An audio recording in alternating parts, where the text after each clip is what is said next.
Hi, this is Jeff Smith, and since the Haymarket Church of Christ will not be meeting tomorrow, March 29th, 2020, this is the Sunday morning Bible study recorded for your viewing pleasure. This is our study of the Book of Esther. This is the capstone to our study of the Old Testament and our study of the books pertaining to the captivity and return. And so this artist's rendering of Queen Esther by Edwin Long, a British painter in the 19th century, sets our mind for this study of the Book of Esther. We use this graphic by Matt Henneke and BibleMaps.com to keep track of this time period of the United Kingdom, then the divided kingdoms, the period of the kings. And so a helpful diagram to keep track of the first three kings, Saul, David, and Solomon, 40 years reigning each in order. The kingdom divides after Solomon's death. Two tribes going with Rehoboam to form the southern kingdom of Judah. 10 tribes going with Jeroboam to form the northern kingdom of Israel. The northern kingdom of Israel had no obedient, godly kings, and so fell first to the Assyrians in 722. The kingdom of Judah had a number of faithful kings, obedient kings, and so it stood a little bit longer. But eventually the northern kingdom fell, or the southern kingdom fell as well to the Babylonians. They went off into captivity. And it's after that period of captivity that this Book of Esther takes place. I find this diagram very helpful in understanding the books of the Old Testament. You can see through the center, top to bottom, as we move left to right, the books of history of the Old Testament: Genesis, Exodus, Numbers, Joshua, Judges, 1st and 2nd Samuel, 1st and 2nd Kings, the period of the exile, then Ezra, and then Nehemiah. And hanging off of that, those last two books, Ezra and Nehemiah, we find Esther. And so that's the location in the context of the Old Testament where Esther is found. So this is something that happened after the captivity, while some of the children of Israel were still in exile. One of the main characters in this book is a king named Ahasuerus. He's also known as Xerxes, and it's just good to be able to equate those two names so we can better understand what we're going to read in this book of Esther.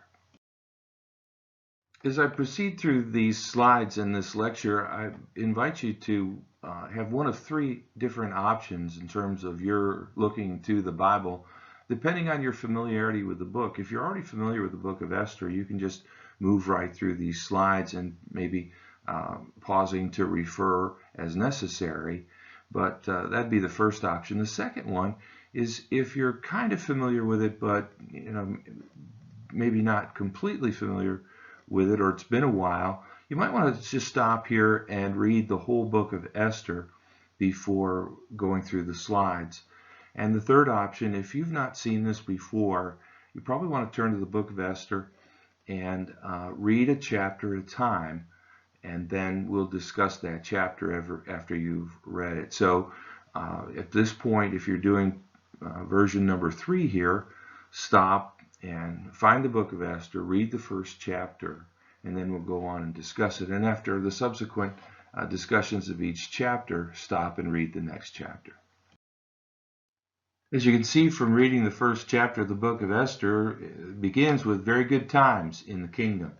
Ahasuerus was reigning over a very large area, and things were good. The economy was good. And it was so good, he gave a feast for all his officials and servants.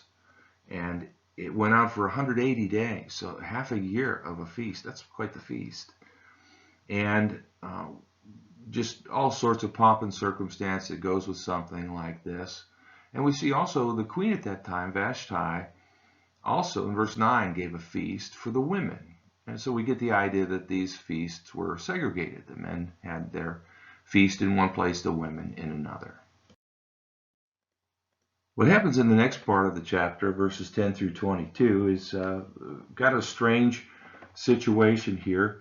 It lists a number of the cohorts of the king that were together, and it says that in verse 10, when the king's heart was merry with wine, which gives us the idea that he was intoxicated and probably not thinking correctly, he decides to have his wife, the queen, come in and parade herself in front of the princess because she was beautiful to look at, it says in the latter part of verse 11.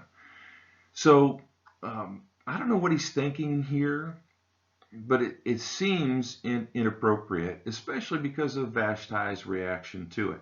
In verse 12, the queen refused to come at the king's command delivered by the eunuchs. She wouldn't go. She wouldn't do this thing.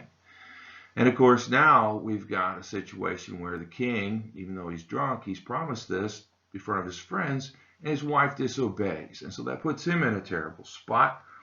And instead of just admitting he'd been a jerk about this, which is something I guess you don't hear kings do too often, they figure, what are we going to do? And the guys say, hey, if this gets out that your wife, the queen, is disobedient to you, how are we going to keep any order in our homes? So we've got to handle this. We've got to handle this quickly.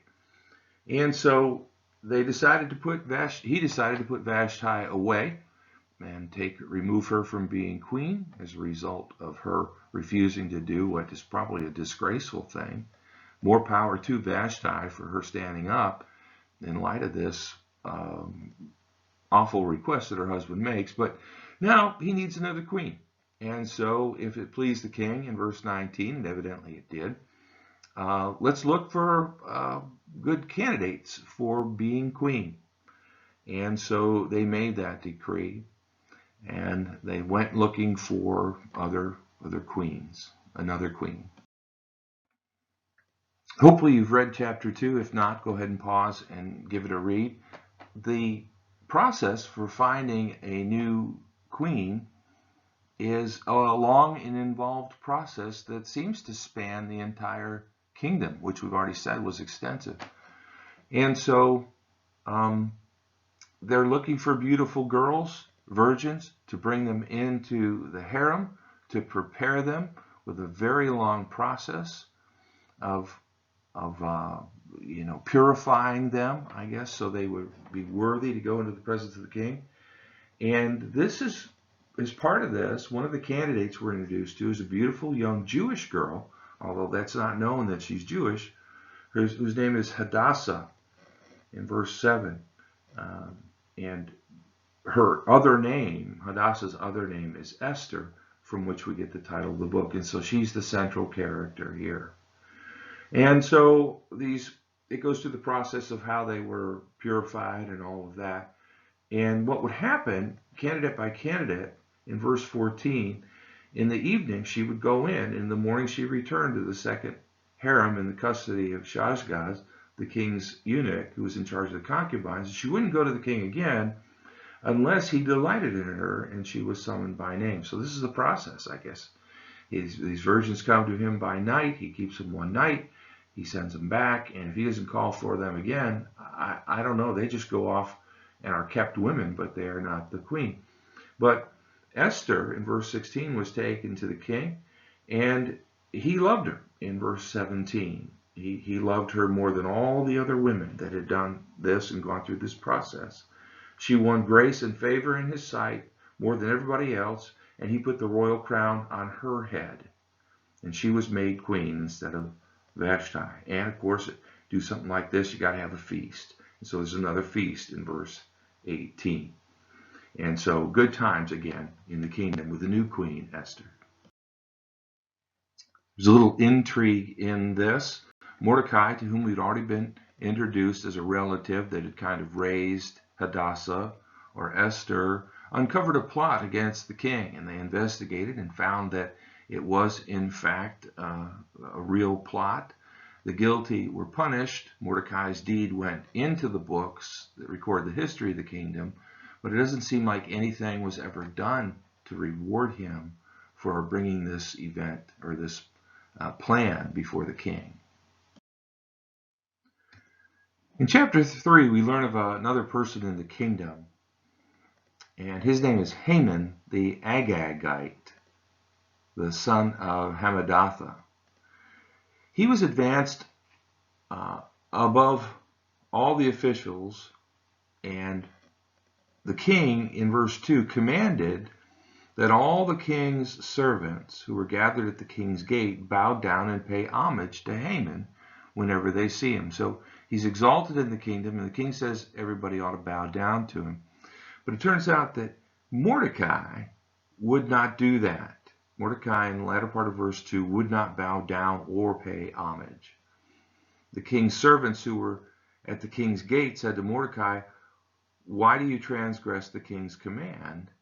And when they spoke to him day after day, he would not listen to them, and he would not listen to them. They told Haman in order to see whether Mordecai's words would stand, for he had told them that he was a Jew. And so it becomes known to Haman that Mordecai isn't bowing down, and he's not planning to bow down anytime soon. And by the way, he's a Jew. And so it just absolutely upset Haman to have Mordecai not bowing down to him. In verse 5, when Haman saw that Mordecai did not bow down or pay homage to him, Haman was filled with fury.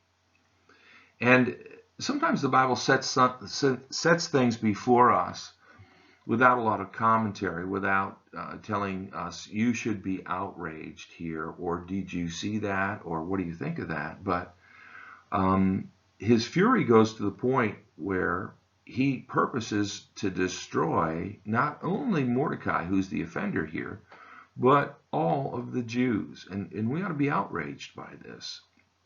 In verse 6, but he disdained to lay hands on Mordecai alone, and so he decides to destroy all the people of Mordecai's,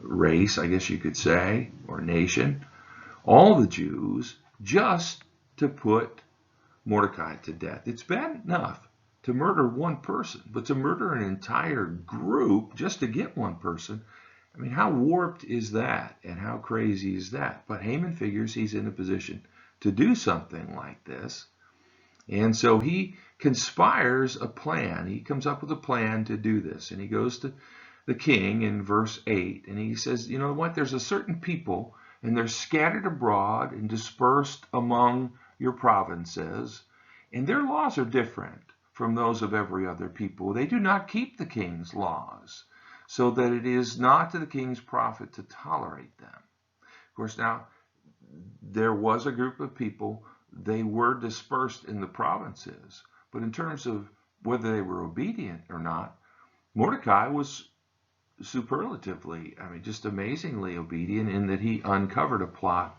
against the king. And so he's mixing the truth with error here, mixing error with the truth in order to sell this plan to the king. But he goes ahead and sells the plan to the king. And so they write up the decree that Haman proposes, and what they do is, what they say is, in verse 9, if it please the king, let it be decreed that they be destroyed. So they picked a certain day for this to happen, and it was quite a ways in the distance that this was going to happen. Talks about that in verse 13. It would be the 13th day of the 12th month.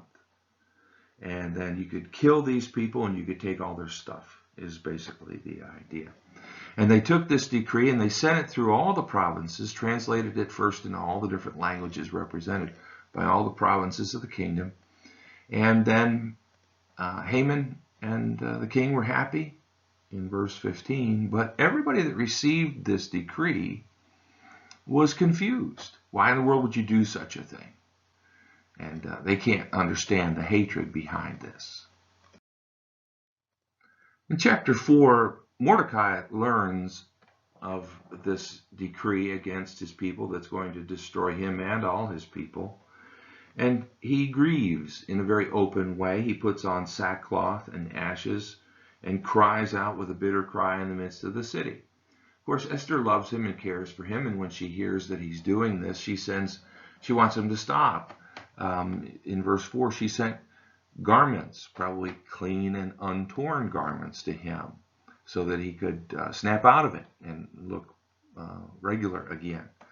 But he wouldn't accept them, so he's really upset. He will not be consoled, and so she wants to find out why. Of course, they're separated. They can't just meet. And so this is done through an intermediary. And so Hathach went out in verse 6 to Mordecai in the open square. And Mordecai relates to him all that has happened and what Haman has promised to pay the king to do this thing, to destroy the Jews. And Mordecai gives him a copy of the decree. Evidently, the decree wasn't published in the harem of the king, and Esther hadn't seen it yet. And so this word is brought back to Esther, and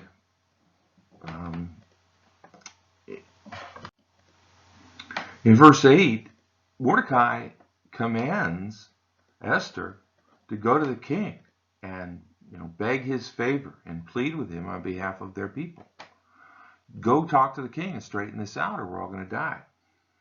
And Esther says there's a catch there with me going to the king. In verse 11, if I go to the king unbidden, if he hasn't called to me, there's only one law, and this would be his guard detail has this instruction. If somebody approaches the king and the king didn't call for them, and the king does not stretch out his scepter to that one who's coming in, then that one's to be dispatched, to be put to death. And so that could turn out very badly if she goes to the king when she had not been called for. And that changes things. I'm not just going to waltz in there. But the words, when this was related to Mordecai, the words that he sends back are very convicting. In verse 13, Mordecai told them to reply to Esther, do not think to yourself that in the king's palace you will escape any more than all the other Jews. For if you keep silent at this time, relief and deliverance will rise for the Jews from another place, but you and your father's house will perish. And who knows whether you have not come to the kingdom for such a time as this. And so if Esther was thinking that she could just be quiet and stay in the house and this wouldn't affect her because nobody knew that she was a Jew, she was wrong. Mordecai says, no, this is going to happen. It's going to happen to all of us. And a great statement of faith in the first part of verse 14. If you are not the deliverer here, there'll be another. Deliverance will come for the Jewish people from some other place. But if you're not part of the solution, you're going to perish and your father's house is going to perish. But then the last part of this in verse 14, who knows? Esther, did you ever think that maybe the reason this all happened and you got to this place of being queen was to be in a position to make a difference at such a time as this? Did you think about that? And so he really convicts her here of her responsibility to act as this is going on. And so Esther told them to reply to Mordecai, go, in verse 16, go gather all the Jews to be found in Susa, hold a fast on my behalf. Do not eat or drink for 3 days, night or day. And we're going to fast here too in the king's house. And then I'm going to go. I'm going to go to the king. And it's if I perish, I perish. I'm going to take it upon myself to approach the king when he has not asked for me to come. I may very well die, but this is important enough. I'm going to give it a try. And so they did that. And so we can picture all the Jews in the city fasting for 3 days. Esther and her people that attend to her fasting for 3 days, and that sets up her going in to see the king. Chapter 5, Esther goes. She put on her royal robes, befitting a queen, and she goes before the king, and he saw her in verse 2, and she won favor in his sight. He held out to Esther the golden scepter that was in his hand. This spares her life. It could have gone either way, and it goes for her, and she's allowed to come. And the king is so enamored with her, impressed by her. She has so much favor that he asks her in verse 3 what she wants and promises that whatever she asks, she'll get it up to half his kingdom. I'll give you half the kingdom if you ask for it. And all she asks for is that the king and Haman come to the feast that she's prepared for the king. And so they do that. They go to this first banquet. And during the banquet, the king says, what is it that you really want, Esther, in verse 6? What is your wish? And again, it'll be granted to you up to half of the kingdom. And she says, well, my wish is, come to another feast tomorrow, you and Haman. And so that's what they decide to do at this point. Just one feast, and she asks for another. Things are going pretty well for Haman at this point, and he's been in this inner circle. Only he and the king went to this banquet given by the queen. All is going well for him, but on the way home, when Haman saw Mordecai at the king's gate, that he neither rose nor trembled before him, he was filled with wrath against Mordecai.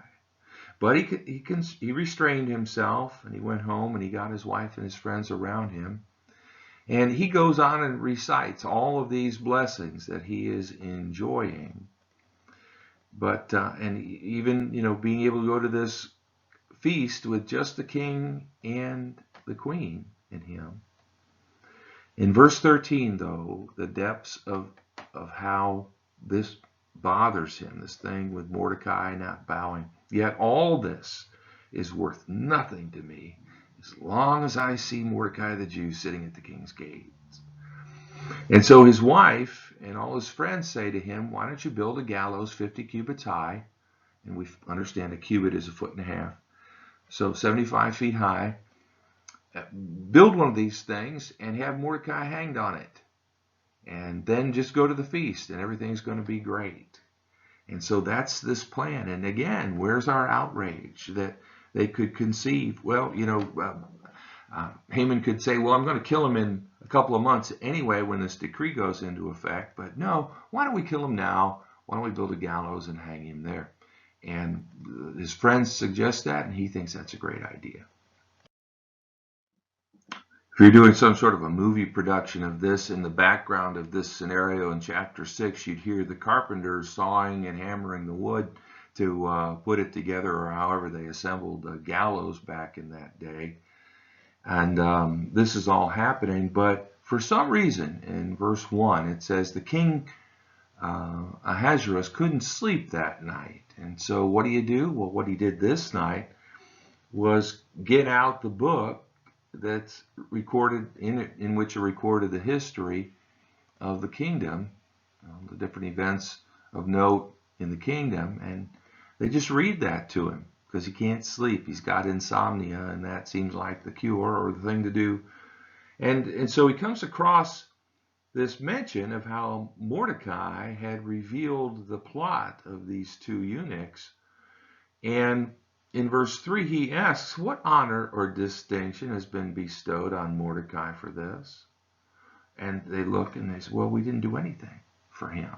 We didn't do anything to honor Mordecai. And so the king says, well, who's out in the court right now? Who's out in the next room? And Haman had just entered the outer court of the king's palace to speak to the king about having Mordecai hanged on the gallows that he prepared for him. And they said, well, the king's young men said, Haman is there. He says, well, bring him in here. In verse 6, Haman came in, and the king asks Haman, what should be done to the man whom the king delights to honor? And Haman said to himself, who would the king delight to honor more than me? Oh, this is about me. He's asking in a kind of a offhanded way how he should honor me. And so what would I like? And so Haman says, well, for the man whom the king delights to honor, let royal robes be brought, which the king has worn, and the royal horse that the king has ridden, and on whose head set a royal crown. And let the robes and the horse be handed over to the king's most noble officials, and let them dress the man whom the king delights to honor, and let them lead him on the horse through the square of the city, proclaiming before him, thus shall it be done to the man whom the king delights to honor. That would be great. And of course, Haman's thinking, this is what they're going to do for me, and I'm going to love it. But then in verse 10, with a ironic twist, the king said to Haman, hurry, take the robes and the horse, as you've said, and do so to Mordecai the Jew, who sits at the king's gate. Leave out nothing that you have mentioned. The exact opposite. The thing that he would never want to do in a million years, honor Mordecai. But Haman doing it. And so he does, though. The king said it, so he's got to do it. And so he took him through the town, dressed so, and proclaiming, thus shall it be done to the man whom the king delights to honor, in verse 11. And he goes home, and he's just absolutely downtrodden. And he told his wife and his friends what happened. And then they say to him, well, if Mordecai, before whom you have begun to fall, is of the Jewish people, you'll not overcome him, but will surely fall before him. Well, thanks a lot. Why didn't you tell me that before, when we were building the gallows? And it's while they're still talking about this that the king's eunuchs arrive to bring Haman to that next feast. Chapter 7, so the king and Haman went to the feast with Queen Esther. And on that second day, as they were drinking wine after the feast, the king again said to Esther, what is your wish, Queen Esther? And it shall be granted to you. And what is your request? Even to the half of my kingdom it shall be fulfilled.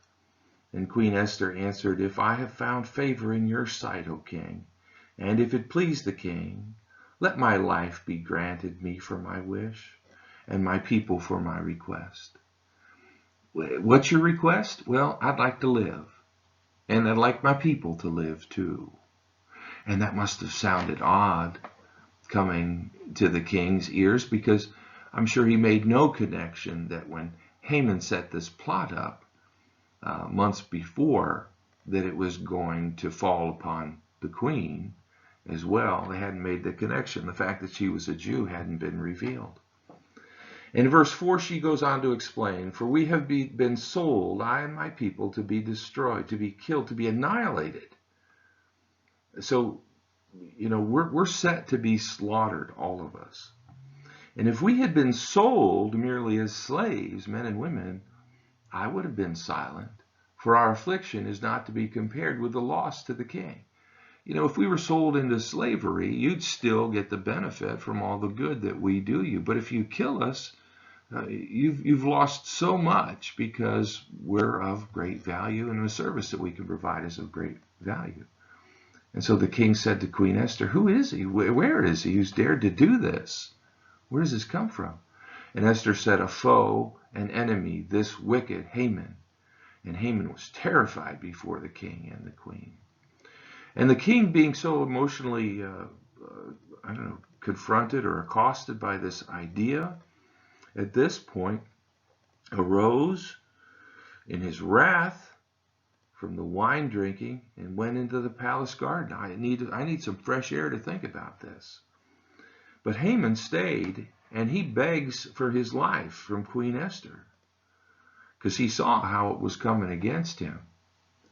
And in verse 8, when the king returns from getting some fresh air in the palace garden, Haman was on the couch where Esther was.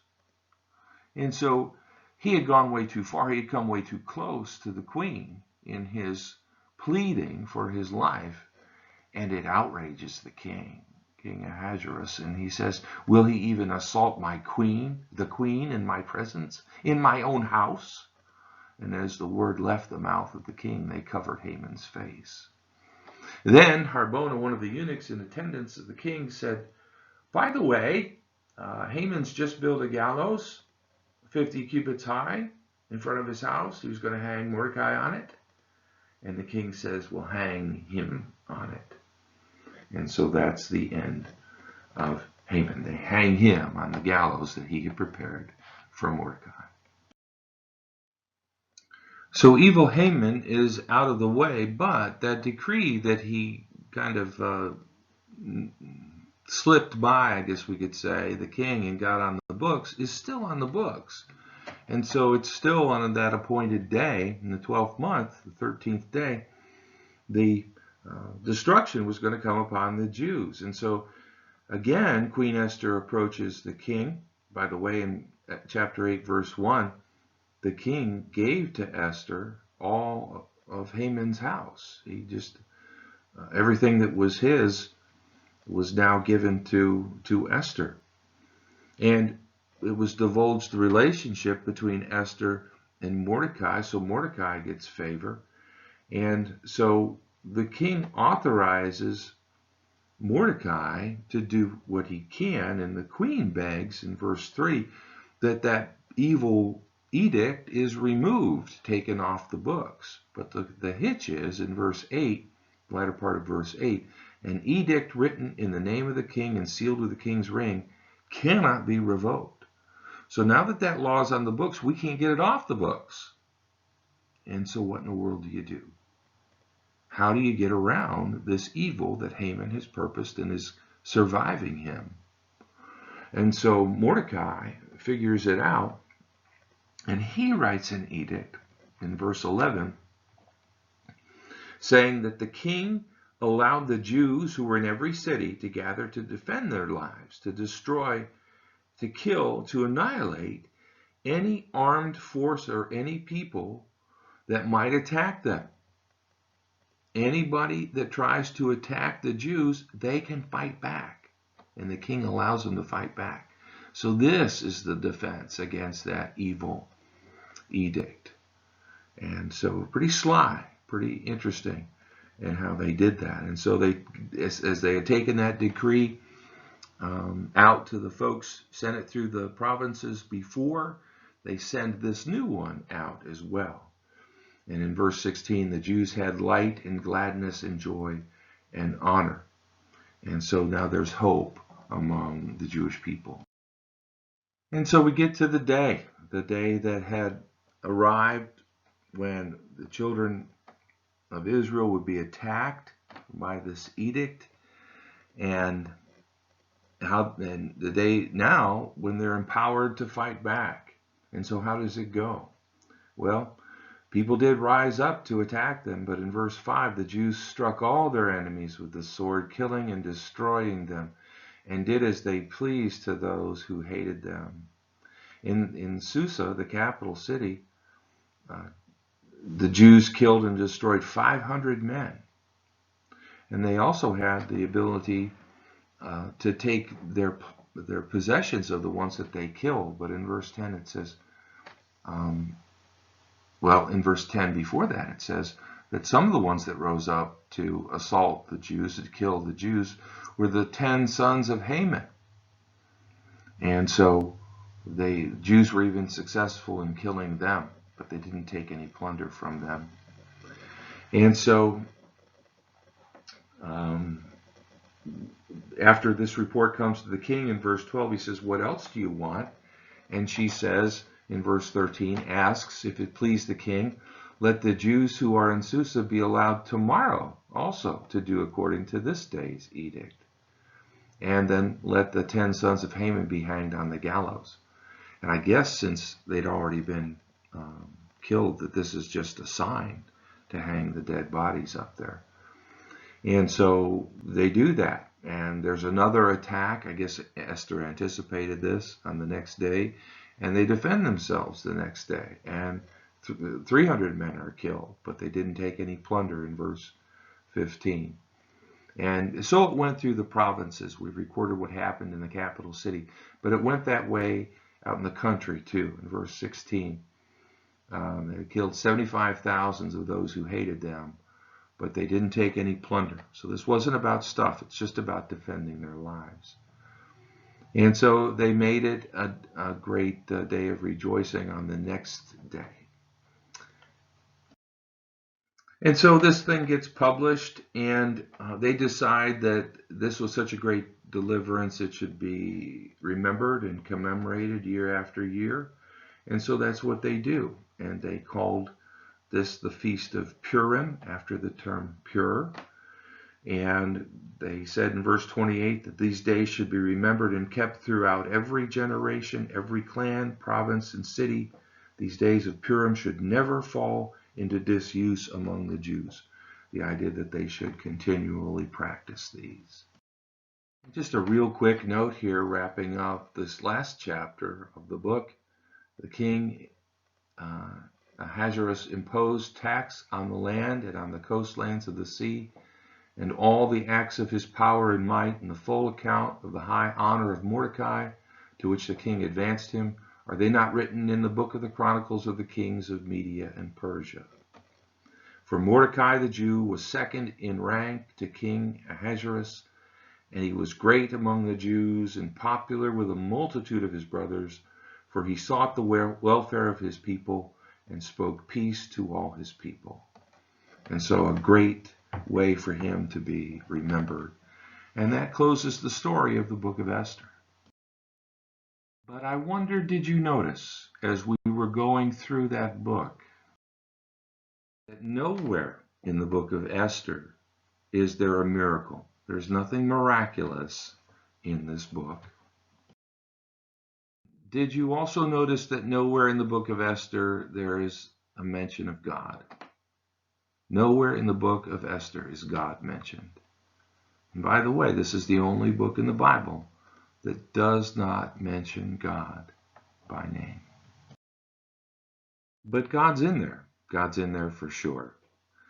How was it that Esther was chosen among or from all the beautiful girls in the kingdom? How was it that when she approached the king, he extended the scepter to her? How was it that just before the second banquet, the king decided to read the books talking about what had been done in the kingdom, to find out that Mordecai had not been rewarded? How was it that Haman just happened to show up at that time? How was it that all of this worked together to deliver the Jews from the evil plan of Haman? There was nothing miraculous here, and God's name is not mentioned, but we see God working, and we see through the way that these things were brought about that God works in this world. And by the way, this is a great example of what we would call providence. Providence, not particularly a Bible word, you don't find it in the Bible, but it's a Bible idea that God works behind the scenes without miracles to accomplish things. You know, why did the king want to read that book? Why did these things happen? Why did the king want Esther? It seems like God is working behind the scenes. And so in this book that does not mention God, God is there. And that's a powerful lesson to us as well, about how God, even though he might not be mentioned, even though he might not be in the forefront of our minds, even though his deeds might not be visible to us, is working to bring about his will and to deliver his people. So then, the book of Esther. I hope you've enjoyed this study, this look at this interesting book dealing with events at the close of the Old Testament. A very brave woman, and one who saved her people, and just an amazing example to us, and very encouraging too for us to think about how God, even though he might not be visible, he might not be, his deeds might not be visible, how he's acting to preserve his people.